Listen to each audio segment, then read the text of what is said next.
नमस्कार प्रिय दर्शकों, कैसे हो। उम्मीद करता हूँ कि आप सब अच्छे होंगे। एक बार फिर से हमारे YouTube चैनल गंगा ज्ञान दर्पण में आपका स्वागत है। तो प्रिय दर्शकों, आज मैं आपके सामने एक कहानी प्रस्तुत करने जा रहा हूँ। आज की कहानी है घी के मटके और पैसे की बोरी।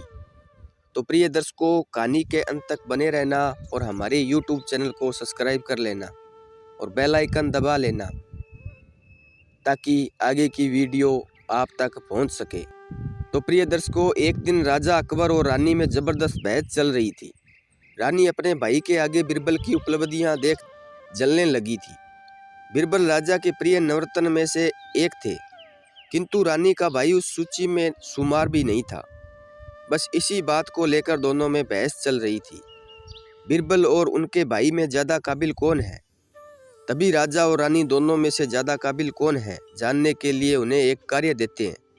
राजा तो जानते थे कि बीरबल का कोई जवाब नहीं, किंतु रानी की संतुष्टि के लिए वह इस निर्णय पर पहुंचते हैं। पहले रानी के भाई को बुलाया जाता है। राजा उसे 3 खाली बोरी, एक पेन, कॉपी और एक रस्सी देते हैं और उसे कहते हैं, मुझे ये 3 खाली बोरी शाम तक पैसों की भरी होनी चाहिए। राजा के साले साहब बाजार जाते हैं और वहाँ बिना दिमाग लगाए पैसे की बोरी भरने के लिए दुकानदार से छीना झपटी पर उतर आते हैं, जिसका परिणाम यह हुआ कि ना तो वह पैसे ला पाया और उसके इस दुर्व्यवहार की खबर राजा तक पहुंच जाती है। राजा के पूछने पर वह बोलता है, महाराज, यह कार्य असंभव है। बिना किसी व्यापार के कोई पागल ही होगा जो मुझे पैसों की बोरी भर कर देगा। बिना छीना झपटी के मेरे पास कोई दूसरा विकल्प नहीं था। राजा अकबर रानी से कहते हैं, अब देखना रानी, मैं यही कार्य बीरबल को देता हूँ।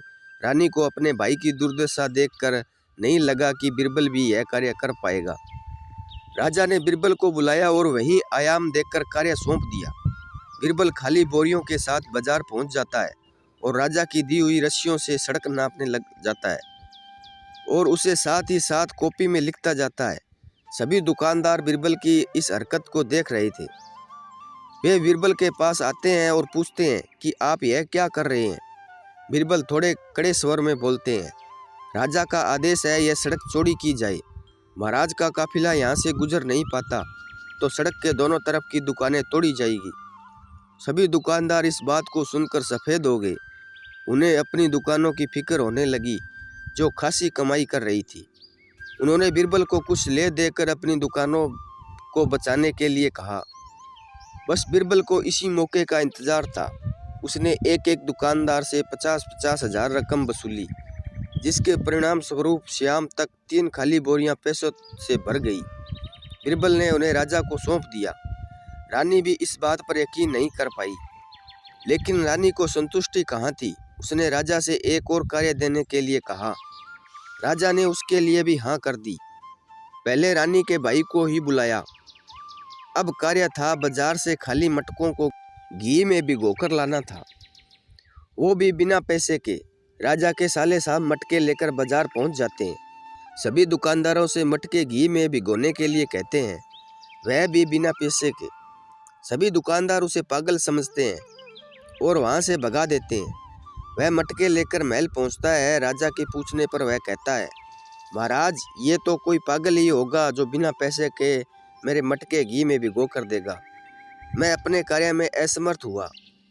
फिर वही कार्य राजा बीरबल को देते हैं। बीरबल मटके लेके बाजार पहुंचता है। बिना घी का भाव पूछे ही घी खरीद लेता है।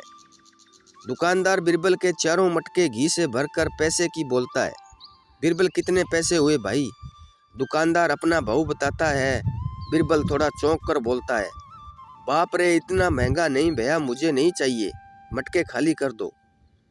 दुकानदार ने मटके खाली कर दिए, लेकिन मटके घी में भीग चुके थे।